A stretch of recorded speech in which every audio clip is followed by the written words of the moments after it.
Greetings people and Happy New Year. It is the 2nd of March 2025 and I've not been out for exactly 2 months.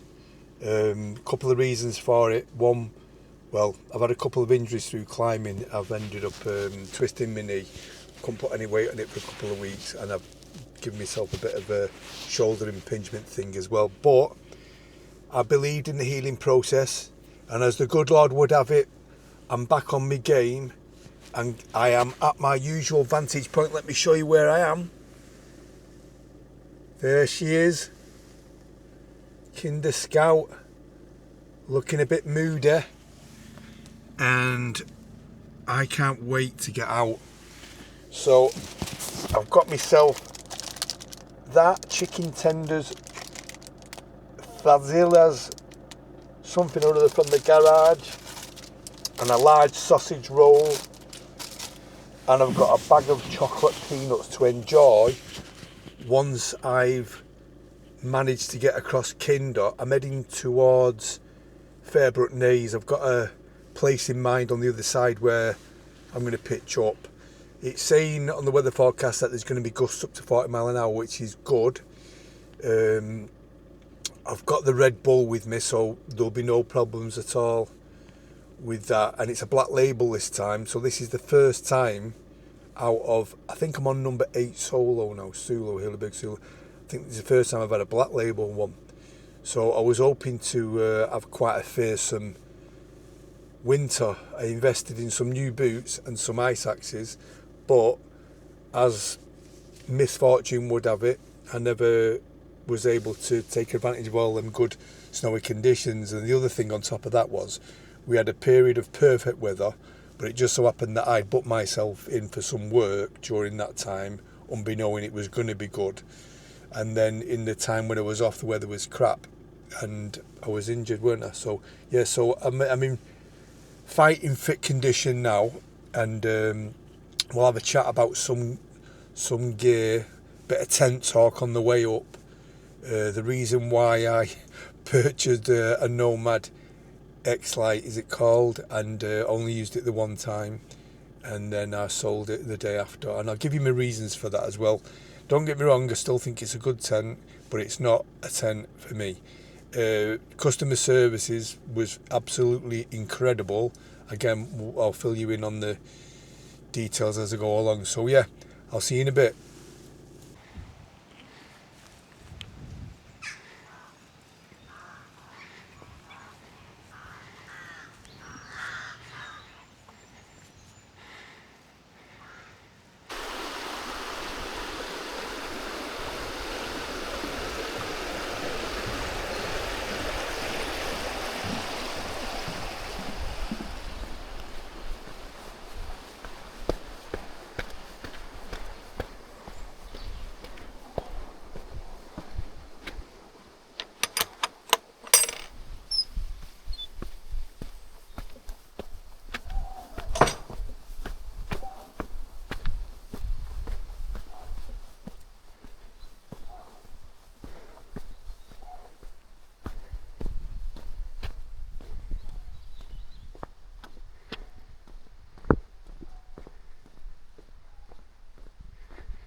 Okay, so today's pack is a Z-Pack's 60 litre, and this has got pretty much full winter gear in it. That'll be comfortable down to easily -10. So I'll explain what my contents are when I get to the top, or when I get to my pitch. But yeah, it's exactly, well, just a little tad under 10 kilograms. So that's with the black label solo as well.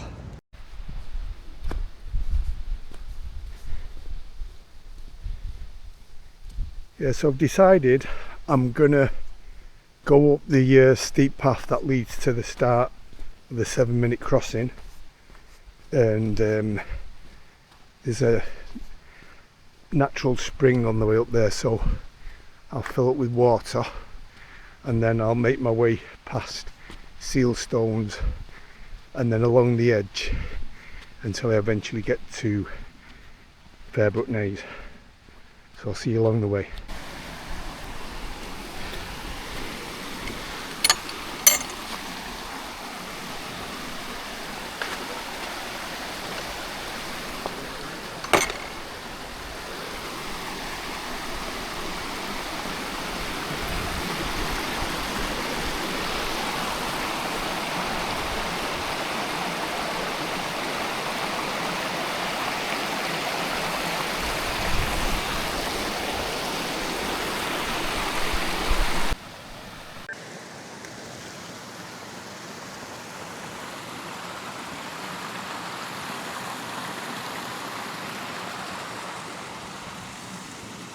Okay, for all those that don't know, when you get to the edge of this copse of trees here, you do the right, and the giveaway point is this little stone channel here. So when you get to this, it's right turn and then follow that path until you get to the top. And here we've got a lovely view of Grinsbrook Clough.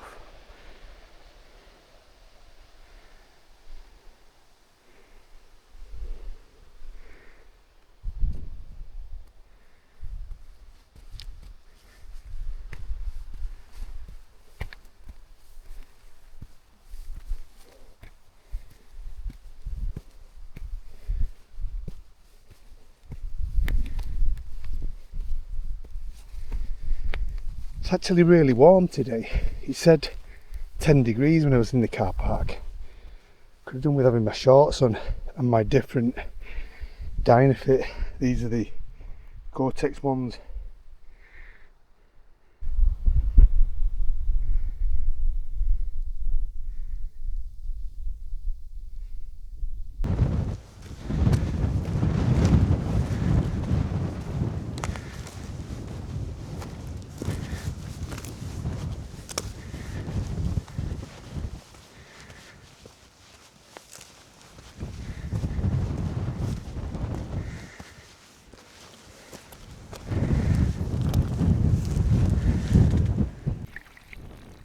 You know, you know.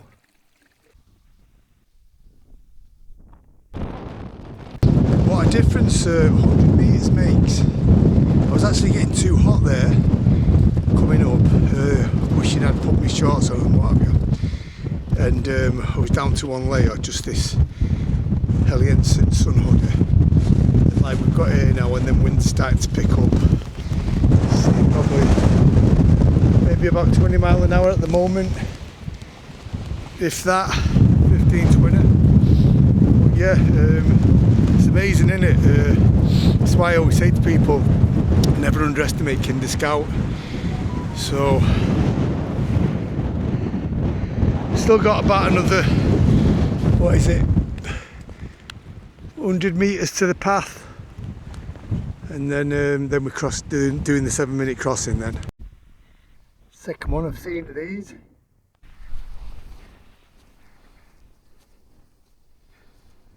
And here we are.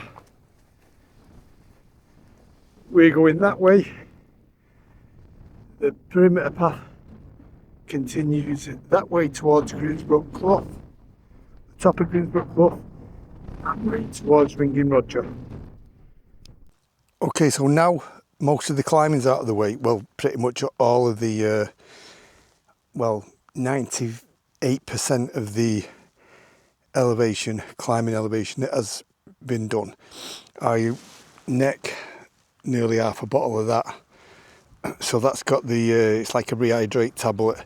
I have been using the powder that you get from Decathlon, but I've run out of that, so I've just put one full tablet in that. So what I'll do is, now most of the exertion's over, I've still got a good hour to get to Fairbrook Naze, but get that inside me, and then just before I start pitching my tent, I'll neck the other half I might swig a little bit along the way, and then that way I'll should prevent me from getting any cramp. So that's the top of Blackdenbrook and Sealstone area. That's where I'm heading. Just a little tip, I don't know if you can see it here, but let me see if I can. No, but you might be able to zoom in on your screens at home, but there's a little rock there. I call it Budgie Rock because it does look like a little budgie. So if you're coming over from the north edge to the south edge of Kinder, that wants to be on your left. Obviously you need visibility to be able to see it, but so that you're on the 7-minute crossing path, if you're on the correct part of the path, that will be about 500 or 600 metres to your left if you're going from the north side to the south side. Again, so if you are coming from this point here, so you've got the wooden fence there, that's the top of Blackdenbrook where the rocks are, and then we're going to be coming this way if you're coming back along the 7-minute crossing. So again, that's where Budgie Rock is. And then you're going to be heading over that way. So if you look at the skyline here, so you see the skyline dips, what you want to be heading for is just at that point there where it starts to flatten out, just here. So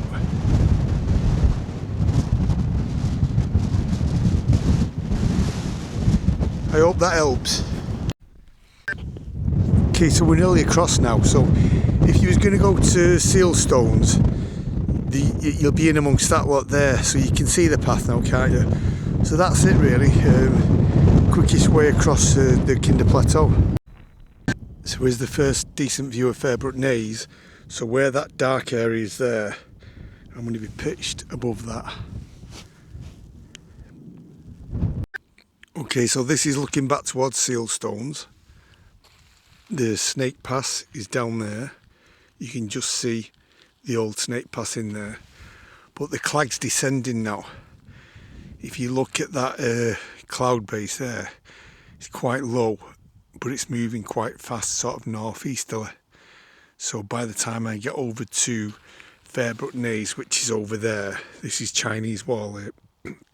By the time I get over there, I'm pretty sure it's going to be fully clagged in, but we'll see. Yeah, not 5 minutes has passed, and the clag's right in now, and it's raining. So I've had to put the waterproof on. See you when we get to the pitch, then probably another 40 minutes or so, I reckon.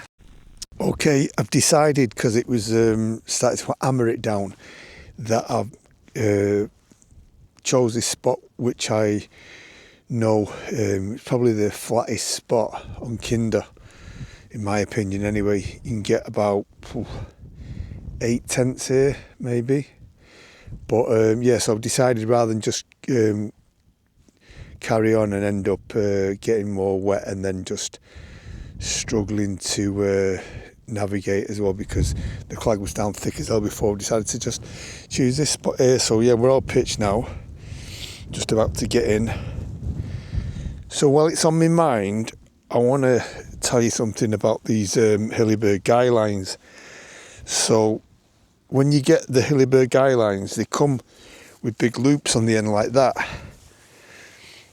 And the reason that they're there is because they're designed to put skis through.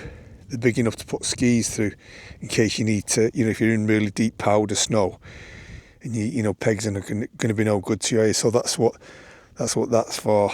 So, but what I do is I shorten them all down, so I get longer guy lines.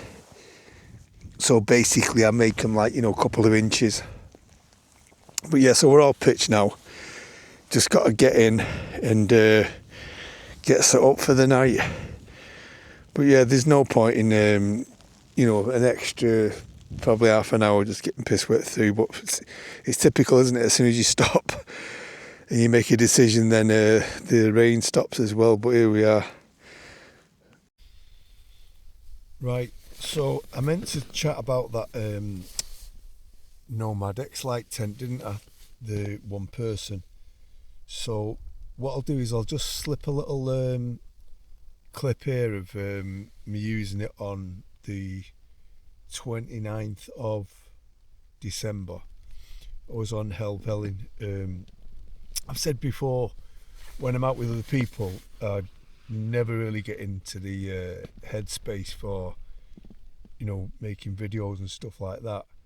And on that particular day, I met up with Andy Beavers and his brother John, and we basically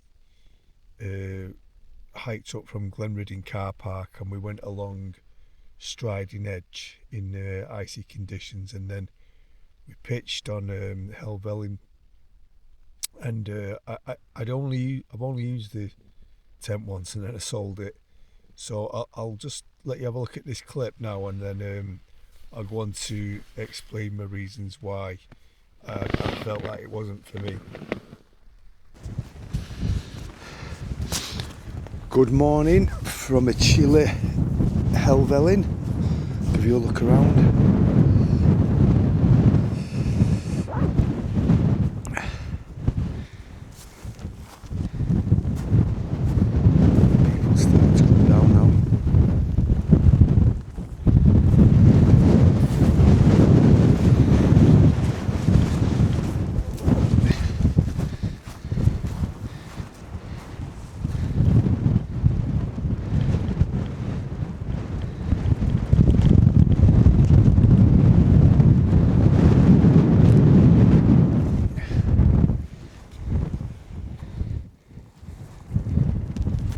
Is that Andy in his Chinook, John in his Otimos, and me in mine.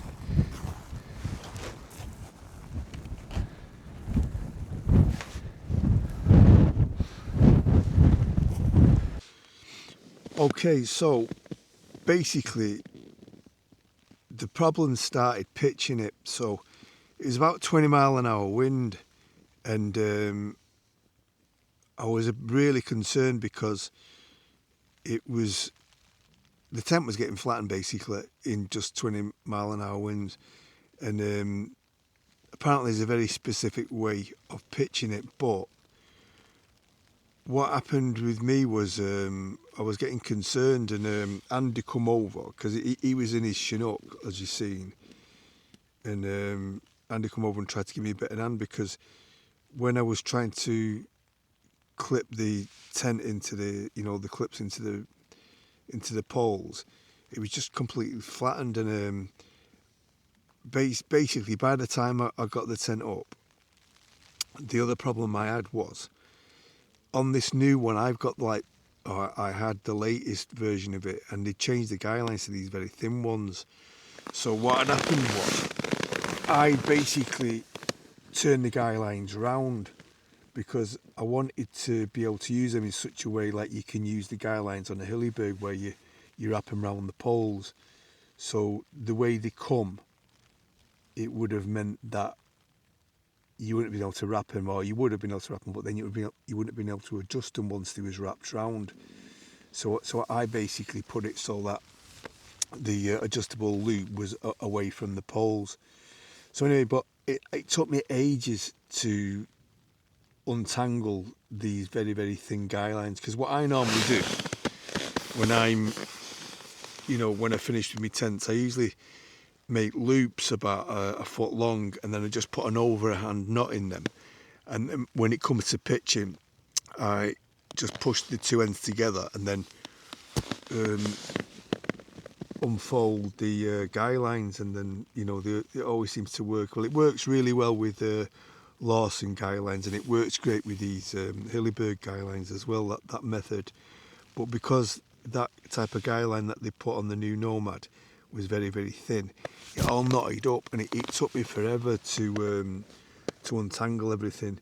And I'd honestly say it took me longer to pitch that tent than any other tent, but it was just down to that situation. Had it been Lawson guidelines on it, I wouldn't have had a problem, or had it been thicker guidelines, I wouldn't have a problem. But you know yourself, when you've got very thin cord and it knots up, and don't forget, you're talking sub-zero temperatures there, trying to undo them, it just becomes a nightmare. You end up with what they call in climbing terms a bag of worms. So anyway, so that unsettled me a bit, but I got in the tent and warmed myself up, and I actually did like the space. So let's talk about the things that I like about it. So it's a great space, and it's a good shape, and it's a good colour, and it's a decent weight for what it is, and it's a brilliant price. The things I didn't like was that channel that the poles go through on the top. That to me is its Achilles heel, because when you lift the tent up before you put the clips in and it's windy, that just makes the tent act like a sail. And ideally, it'd be better if it could be built up slowly, like a Hilleberg Solo does, as you build it up as you're clipping it in.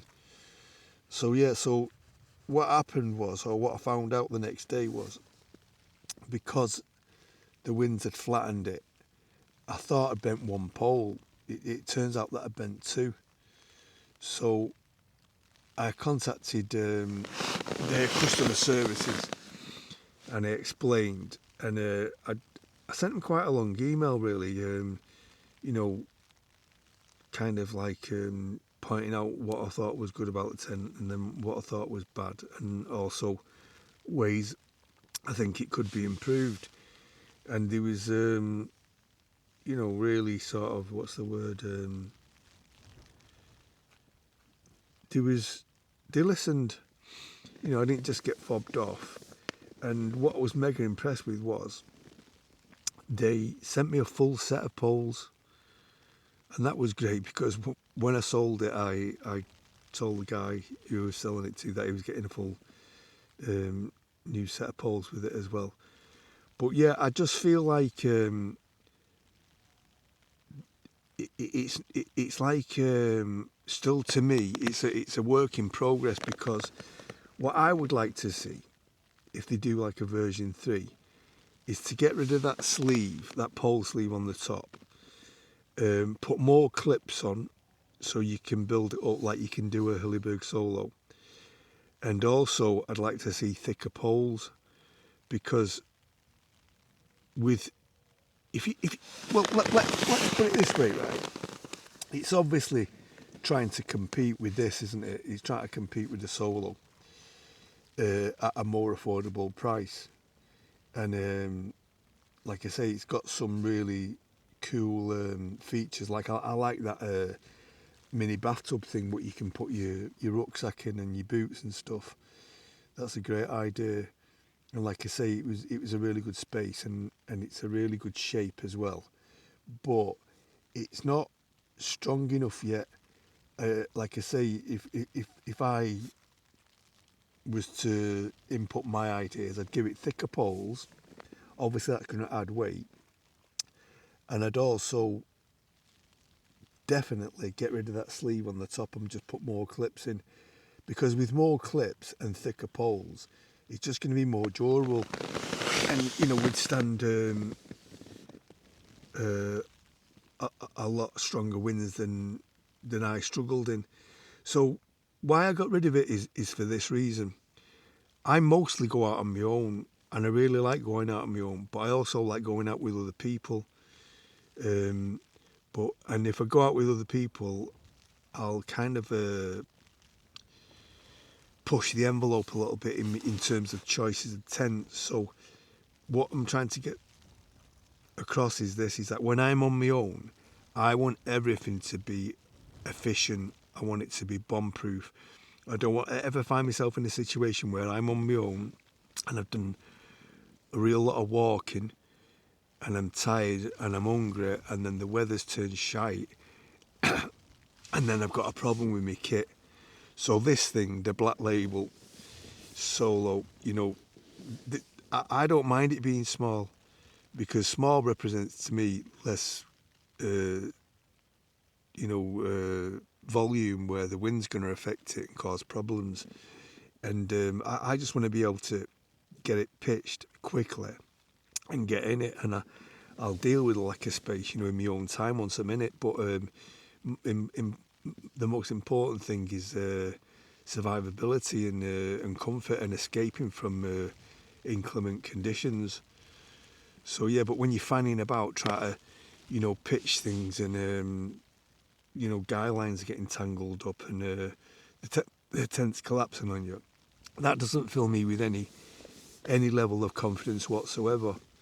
So for that reason, that tent wasn't for me.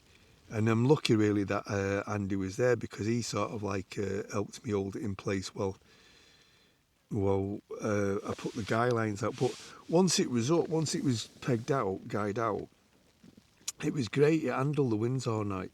But the other problem that I would change as well is that where the cross sections, where the poles cross, and you've got these like what are they like? Let me just think a minute. It's like clips. It's like, and they're on like an adjustable piece of tape. And again, looking at that video, you see it was all covered in, all the guidelines was covered in rime ice and what have you, but the actual plastic clip was encased in pure ice. Now, the next day when I come to take the tent down, I was like tapping away with a couple of Easterns trying to crack the ice. It took me ages to get it off. But again, like with these type of clips that you've got on the poles on the solo, you just like, even when they do get cased in ice, you just basically force them, and the durability of the clips is enough to withstand the pressure, but the ice will break around it. But like I say, because of them tie, what do you call them, pole ties or whatever they're called, it just was absolutely murder to get them undone. So yeah, I definitely dispense with them. There was 2 of them on, I think, or there might have been 3, and just get more clips on and stronger poles.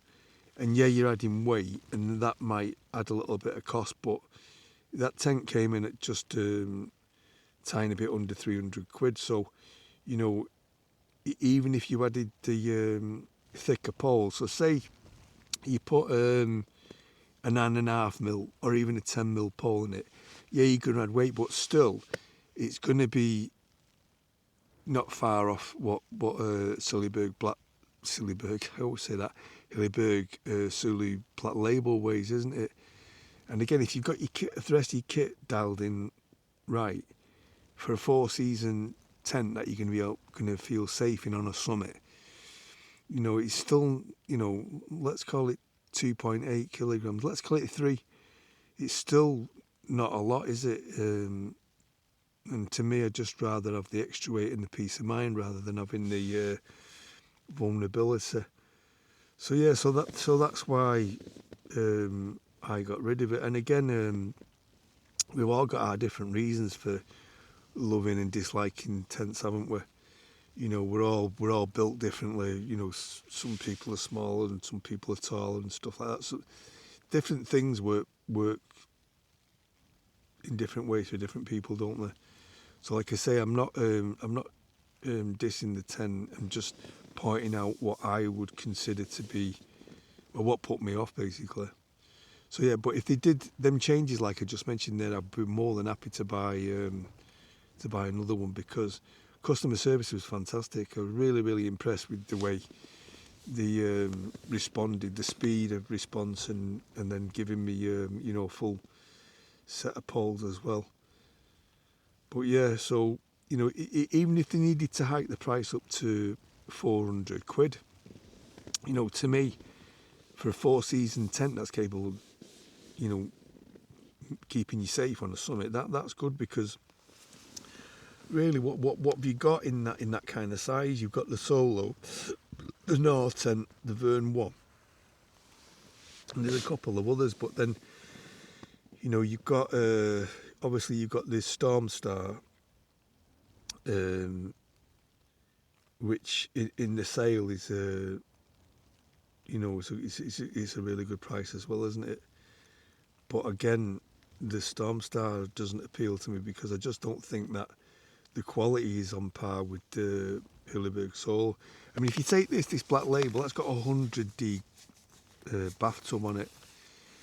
You know, it's got 1800 curl on sil nylon. It's materials on this are just superior to anything that's out there. There's nothing out there that has got the build quality of this. It just isn't. And like I say, so this is definitely my winter tent. But the other tents I do have is I've got the two Lightwave Sigmas, haven't I? I've got the S20 and I've got the S15. The S15 I broke a pole on recently. If you would have watched my video, I explained that. But again, that was a situation where I was out with somebody else who had a bigger tent, and if things would have gone wrong, I could have got in with them. But that is still a very good tent. It's not without its issues. And the S20 I prefer better than the S15. And then my summer tent is the HMG, isn't it? I've really got to love that tent, that mid one. But yeah, so what I'm planning on doing now is definitely keeping that mid one, definitely keeping this one, and I'm itching towards buying another solo, but a red label, but in sand colour, and then I'll probably get a full mesh Hilleberg Solo in it for that, and then that'll be it. Because you've seen today, haven't you? You know, I know it's only the first day of spring, but we started off in 10 degrees temperature. I was too warm, and then you get 400 meters up the side of Kinder Scout, and then wind picks up, temperatures drop a lot, then you get on top, and then clag comes down, starts drizzling, then turns into torrential rain. So you can get 4 seasons in a day up here, can't you? And I just feel like because this place is on my doorstep, it's just convenient for me to spend more time here than probably anywhere else in the country. But again, when I go to the lakes, unless it's summer, when I'll be using the HMG mid one, I want to know that I'm going to be in a safe tent outside them summer months. Say summer months. We don't get summer months. We get summer month. But yeah, so I've waffled on a little bit, but yeah, that's just my opinion for what it's worth. So I'm going to make myself a hot chocolate now, and then I'm going to get stuck into my Subway. So I'll let you have a look around at this spot I'm at in the morning, and I'll explain a little bit more what I meant about how I do my guidelines. Some people might find it interesting, might they? Others might not. Alright, see you in the morning. Morning, people. I've woke up to a glorious day. So the weather forecast was right for a change, which is good. So I'm just going to make myself a cup of tea, and then I'll get out and I'll show you what I meant last night when I was trying to explain about how I do the guidelines. So just to summarise again, I just felt like that pole sleeve on that tent made it very, very vulnerable. And there's an alternative, and like I say, the company was great. They listened, and I didn't ask them to replace them poles. I didn't even suggest it to them, but they just sent me out a full set. So how good is that? So I just feel like I feel like it's a work in progress that could be made better, and it might upset a few people if they do changes that warrant an increase in you know, in the price, but you know, 300 quid for a tent that can potentially, you know, do so much. But sorry, 300 quid, and then factoring in a few little tweaks here and there that could make it, you know, a much more substantial tent. Say it hikes up to £400. You know, what's that in the grand scheme of things when you compare it to what other things are out on the market? I mean, personally, I think that if that had 9.5 or 10mm poles, just with them changes, and then you change the sleeve. So I can't see by taking the sleeve off and then adding a few more clips would make a price increase, but I obviously can see a price increase coming from the thicker poles. But I think that would be stronger than the Big Sky Chinook. It's another tent that appeals to me aesthetically, but it's just not in the bracket of these Illibu Solos, is it?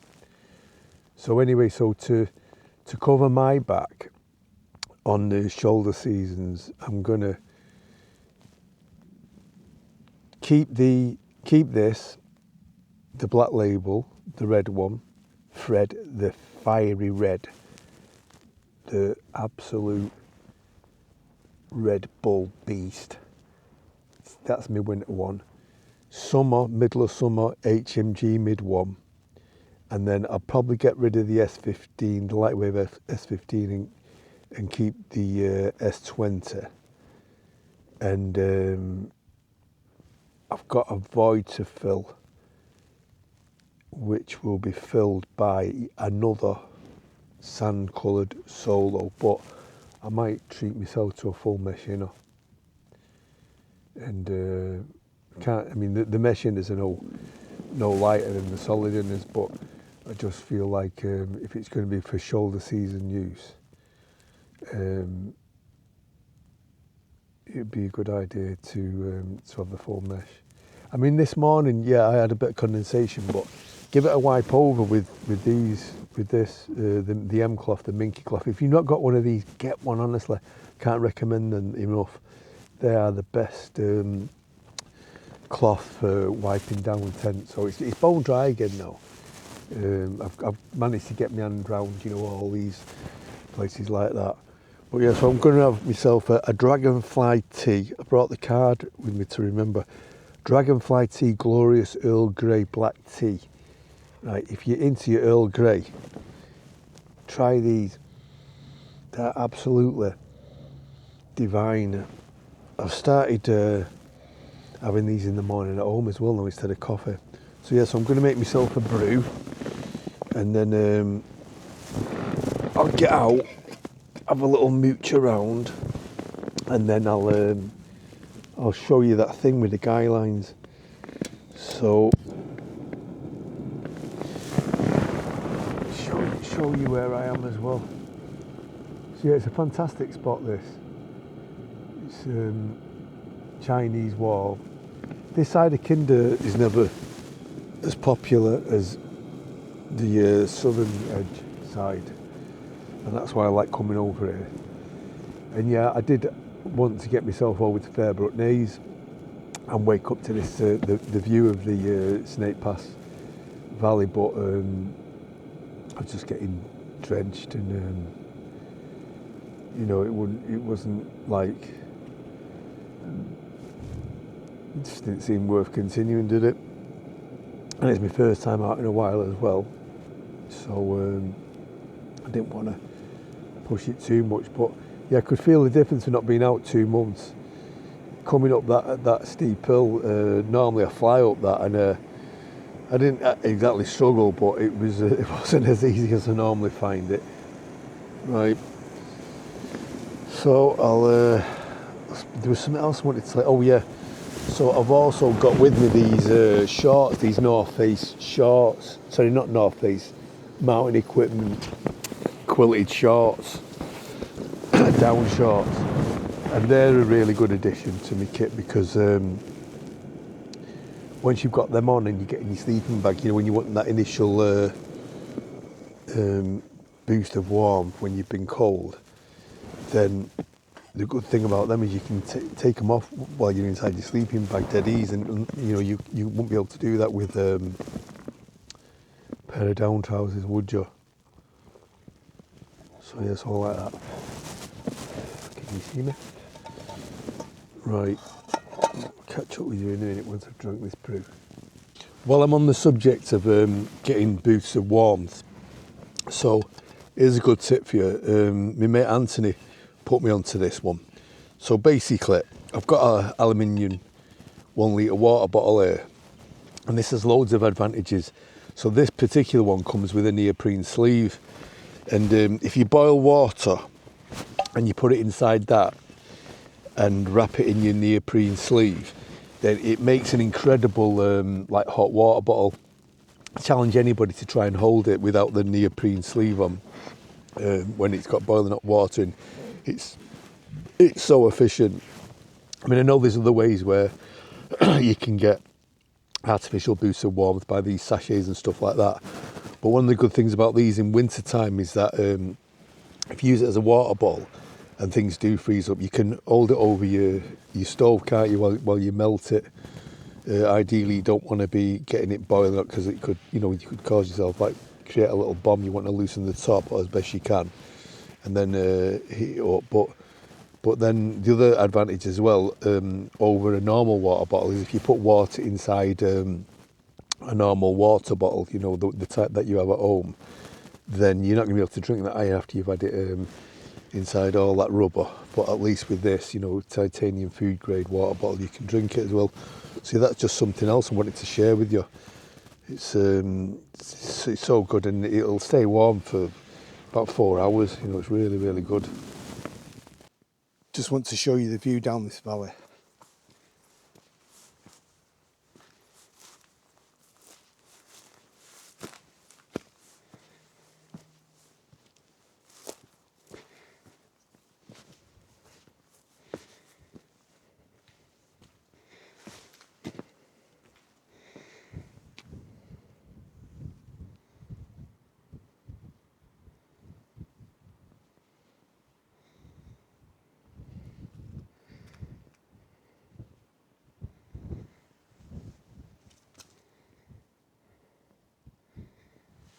There's Fairbrook Naze. Supposed to be camping about there last night until I decided to take plan B. Right, I'll show you these, the way I do these guidelines. Okay, just before I show you my little guideline method, or my method of storing my guidelines, just to let you have a quick look inside my setup, what I had last night. So basically, it's the Nemo Tensor Extreme Conditions mat and the custom Cumulus 400 sleeping bag,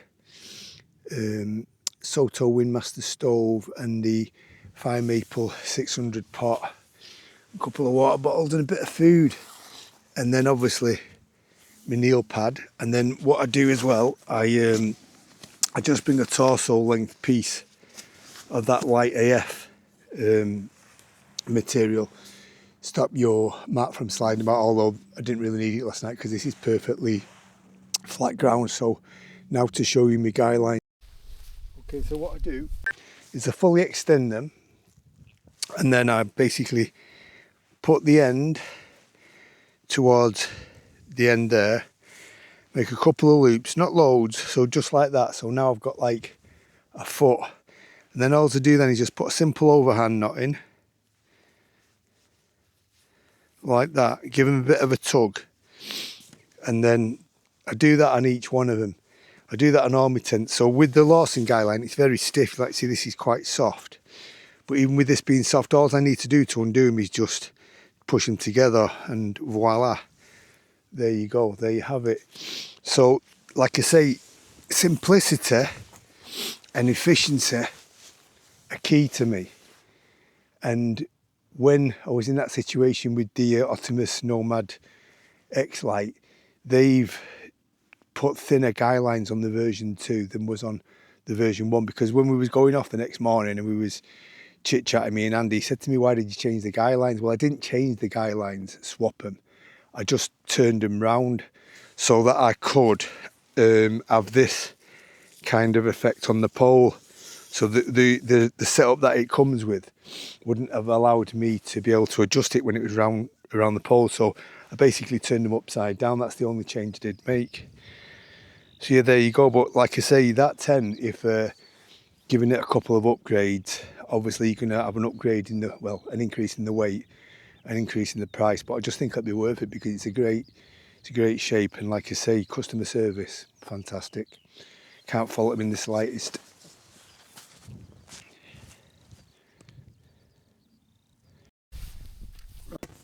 Just while I'm in the on the subject of guidelines, I want to give you another tip.